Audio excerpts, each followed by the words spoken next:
Hi guys, this is Max at MaksWerks.com, and today we're down here in the garage and we're going to be covering, basically again from the business side, the what you do once you pick up a bike. So in the previous video we talked about how you buy, how you sell, what you need, and this is one of the things you need. You need a garage, you need a workspace, and so right here, I don't know if it's in the camera view or not, but right here we have a 1998 VFR, gray looking bike. It's been repainted from red to black because they were all red. There's the doggies in the background doing doggy stuff. And overall, I picked this bike up for 400 bucks from a little old lady. It sat for about 8 years. And so, you don't really know what you're ever going to find with a bike like this. That gives you kind of a better view of my garage. And take a look at that rear tire. That's wonderful, right? When I picked it up, it was totally flat. Everything was totally flat. I actually put a new battery in this bike just so that we can figure it out. And the minute I did, and then I turn it on, it actually turns on. And it'll actually crank a little bit. And there's some gas in there, but I don't actually know what's going on with the bike, so we're not going to really crank it until I do. So these are the things that we're going to check, and please go to www.makswerks.com, look at the blog entry. I'm be taking a lot of still shots as well of all the stuff that I'm doing to give a better perspective, and you're going to find a much more in-depth written description in there of kind of what I'm doing and how I'm doing it. But basically, with this bike being an unknown, what we're going to check is make sure there's air going to the motor, there's not a rag or something stuffed in the intake. Usually this is pretty straightforward. Then we're going to check fuel. We're going to make sure, I put some gas in the gas tank. It doesn't sound like the fuel pump is priming. This is a fuel injected bike, so we're going to figure out what's going on, why there's no gas being fed to the motor. Next thing we're going to check is we're going to check spark. We're going to see if spark plugs are firing. If they're not firing, we're going to figure out why they're not firing so that we can get this bike back on the road. Next thing we're going to check, I'm going to show you guys how to check compression. We're going to bust out the compression tester and figure out if all the cylinders in this bike are good. These last two, timing and electronics, I generally don't go there unless I have a reason to go there. The electronics module in this case is basically the fuel injection, the ECU, the controller. Sometimes it'll go bad. That can be a reason why you have no fuel or no spark. But generally, these last two things on modern fuel-injected sports bikes, they're not as big of a deal, and if they are, it's usually more of a replacement than any sort of fix that you can do. That said, this video is going to basically be a bunch of small snippets put together of me checking certain things, and so I hope you guys enjoy it. It should be pretty comprehensive, and this is basically the procedure I go through with every bike that I pick up that I have no history on and I'm interested in maybe fixing back up and riding. Alright, so first of all, we're going to check air. I'm going to check back with you guys once I got all the fairings and stuff off the bike and the fuel tank off the bike so we can see what's going on in the airbox. Okay, so here we are. I'm getting ready to check the air system. Basically all I did was I removed the gas tank. See the mounts up here and the mounts over here, and I unplugged the fuel pump and the fuel level sensor.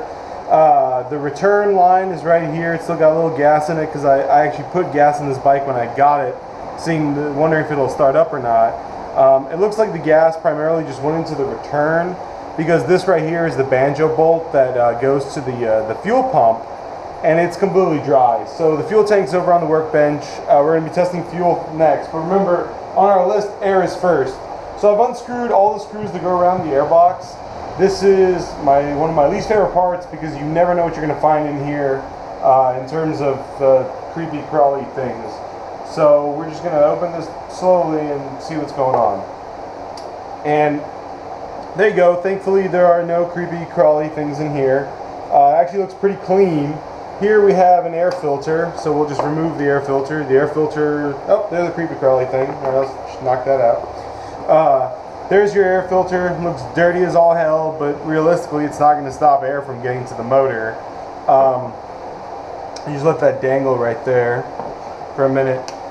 Inside of here you can see right there you got your 4 intake funnels. Basically, these help straighten out the air before it goes into the engine. You got your fuel injector rail right down here. It's going like this basically. You got your air pressure sensor, or air temperature sensor, excuse me, which you can actually see up on the dash when I turn it on. Right here there's a temp gauge, and you can select air temp. It's showing that it's 88 degrees Fahrenheit outside here right now, which it is. It's 88 degrees. It's pretty hot. So the throttle bodies seem to work. There doesn't seem to be any sort of debris down there. So there's really no reason that air wouldn't be successfully getting into the motor. So next we're going to do fuel. Alright, so before I get to checking the actual fuel system on the bike, I figured we'd start with the gas tank. It's upside down here on my workbench. So to kind of put in perspective, this is the underside of the gas tank. These are breather lines. One of them is probably just an overflow from the gas cap. The other one's a pressure breather for vacuum, goes back to the engine. This right here is going to be your fuel level sensing unit. You can tell because it's basically low voltage, low current wires right here. And it's up here, and it'll basically just let you know when you're out of gas. This right here is going to be your fuel pump assembly. It's actually interesting. A lot of bikes, modern sports bikes, there's a clip-on type fuel assembly. This guy actually has this banjo bolt that you saw in the air video as well. But basically, let me just unscrew this real quick, let you take a look at it, kind of in more detail. So it's got a couple of washers on it, obviously, because it's a banjo bolt. So you got aluminum washers on both sides of the banjo. And the way banjo bolts work, for those of you who aren't familiar, is the bolt is drilled out from here. Fuel is pumped through here, and then it's pumped out of this hole, which matches up with the banjo fitting on the other side. So basically just keeps everything sealed up. So we're actually going to just put this back on in here.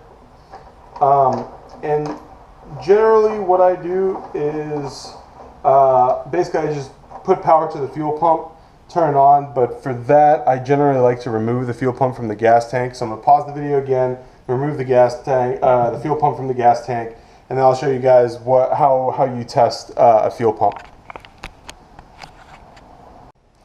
Okay guys, so here's the fuel pump I removed. Basically, remember those studs on the gas tank went through here, and I took all the nuts off basically in counter order.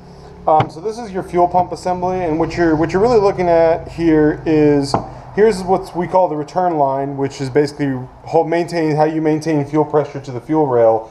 So this thing pumps out fuel at a certain rate, and basically at the end of the fuel rail, so it comes in the fuel rail, all 4 injectors have access to the gas, and on the end is what's called an FPR, a fuel pressure regulator. But it basically holds a constant flow out of the fuel rail, so maintaining a constant pressure inside the fuel rail. But that gas flowing out has to go somewhere, and as a result, you have what's called the return line, which remember was this guy on the bottom, which is just this. So it basically just returns gas back up to the gas tank, and the only reason there's a little tube here is just so it doesn't get in the way of the pickup. So you can see this is oxidized pretty badly in here because it's been sitting for about 6 or 7 years according to the previous owner. So what you have here is you have a fuel filter, a basic filter for the pump. So fuel comes through this filter up to the pump. The pump uses electricity from this plug right here, basically spins this pump, pumps the gas up through this actual fuel filter that's actually meant to filter fuel, down this tube right here, and then out through our banjo bolt that we talked about earlier. So what I'm going to actually do is I'm going to pause the video here for a second, get my electronics set up, and what we're going to do is we're going to basically jump this fuel pump and see if it'll spin. If the fuel pump has failed and the fuel pump won't spin, then basically to get this bike back up and running, we're going to need to order a new fuel pump, and I would also replace the filter at this point since it was fairly simple to get this out. You can see that maybe somebody's already done something because there's a zip tie on here that's holding the fuel filter, basically like sealing gasket in place. Usually you don't want to see stuff like that, but that's just kind of the nature of the business. So I'm going to get the electronics set up, and then we're going to see if we can get this fuel pump to come alive. Okay, so here we are back again. Basically what's going on in here is I have a 12 volt 2 amp battery charger. Basically I just need this to put out 12 volts. see if I can jump start the pump. Obviously this is something you want to be a little careful about because you got gas vapor coming off of this, you got live electric contacts right here, and basically all I'm doing is because this has such big contacts, I'm just going to use a couple of small flathead screwdrivers to basically jump the pump through here, and then if this doesn't work, we'll go to the actual pump plug to see if it's just this connection that's failed. So basically, pump should spin either direction, and as you can see, I'm touching the leads and getting nothing. And just to prove that, you can see a little spark right there. That just shows you that electricity is in fact flowing through this. And like I said, the pump is totally dead. So what we're going to do now is we're actually going to unplug this connector right here. So we got blue, which was positive on this side, and black, which was negative on that side. So that's what we're going to do. We're going to slip this in here and then slip that in there. And I'm actually making contact with, there we go. You can actually hear the fuel pump spinning. I don't know if you can hear it or not, but you can actually hear the fuel pump spinning right there. So we might have been able to break through, basically put out enough current to break through whatever gunk was holding it in place.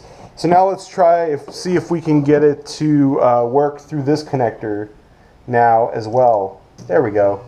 So now the fuel pump is spinning, which is cool because that means that we can actually put this back in and it'll send fuel to the bike and we'll see how the bike reacts. So generally I would keep going and checking everything else, but I'm really curious to see if I can get this bike running.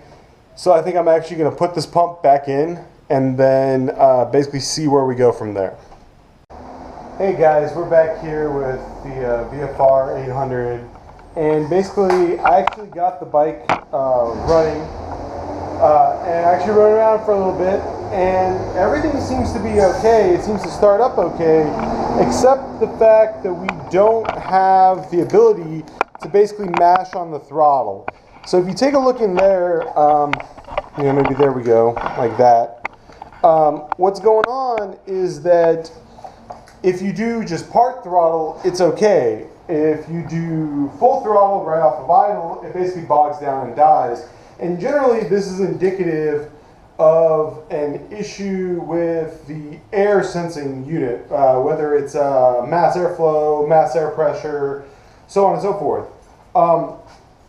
So we can actually fire this bike up with the airbox open like this, and you can see that in here that it's running, fires right up, idle's great. If we gently increase the throttle, it'll rev up right away. But if I take the throttle and just go whack, you can hear how it's stuttering. And the reason that it's stuttering is because there's an issue with the mass airflow control. And basically what you see in here are the four trumpets. And in there are the throttle bodies. And the throttle bodies are working properly. There's nothing impeding them. I can crank on the throttle, look down there and see. This is our air temperature sensor that feeds the dash. And this is our mass airflow sensor. And the reason I know that is if we fire the bike back up,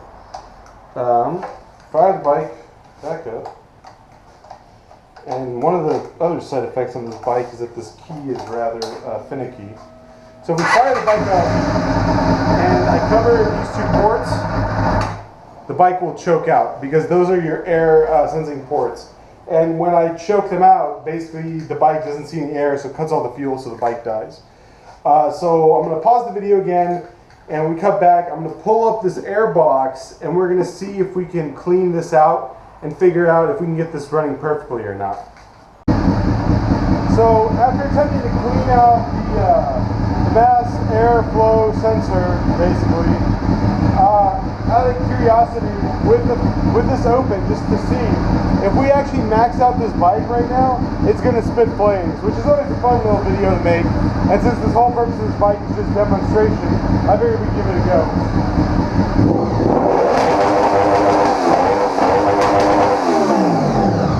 There you go, flames. Well guys, at the end of the day here with the VFR, we have been successful. We took a bike that didn't run, didn't crank, didn't move, and we basically brought it from total garbage to a working sports bike. And you know, kind of to recap, if we take a look at our list up here, we check the air, we check the fuel, and the problem ended up being with the fuel. And a lot of times the problem is with the fuel, so that's pretty common. The fuel pump was seized, we got it working. The mass air sensor was clogged, we got that clean. So we didn't actually end up having an issue with spark compression, timing, or electronics, unless you count the map sensor. But kind of as a reward, the whole purpose, I purchased this bike in order to do this video. So please go to www.MaksWerks.com. Take a look at the blog post. You're going to find some extra still photographs. You're going to find a little bit more information about what we did. And now this bike has served its purpose because it has no title, no paperwork, no nothing on it. I'm probably just going to end up selling it for cheap. But I hope you guys enjoyed this video, and I hope you guys enjoyed the video of it spitting flames. And you know, as kind of a final testament, I'm going to go ahead and fire it up for you guys. So let's see, pop the key.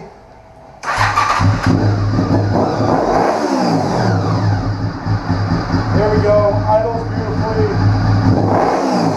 Ramps up like it should. Air temperature and air temperature works. Coolant temperature works. Gas gauge works. Everything works. I hope you guys have enjoyed this video. Have enjoyed kind of learning about this stuff. And like I said, please go to www.MaksWerks.com. Take a look at the blog post. Let me know if you have any questions, comments, and ride safe.